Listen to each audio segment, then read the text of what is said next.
Power has been restored to Tumon after a line shortage near Fajita Road caused a blackout at about 4 o'clock this morning. Since the power lines in Tumon are located underground, Guam Power Authority spokesman Art Perez says it took the line crews time to pinpoint the problem, and water then had to be drained from the manhole areas to make it safe for the crew to work. We have two lines within that same manhole cover.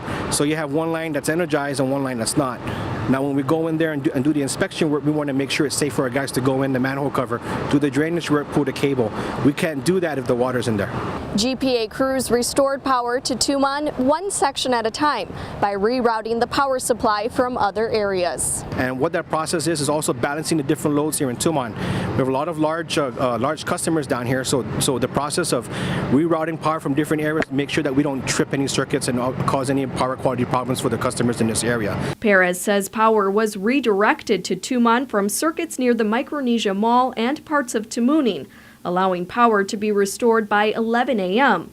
But rerouting the circuits was just a temporary solution, and a scheduled outage is expected on Saturday to allow GPA crews time to replace the shorted cable. Tomorrow we'll stage an outage so that we can stage all the resources, get the manpower after they've rested from last night, and come back here and make the necessary repairs and restore it back to where it should be.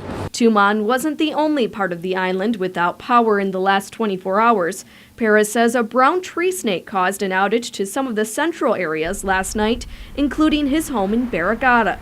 Power went out at 8 p.m. and was restored within an hour. Perez credits GPA's relationship with the Department of Agriculture for keeping brown tree snake problems to a minimum. We have a relationship with the U.S. Department of Agriculture. Dan Weiss and his crew go out there and we have snake traps.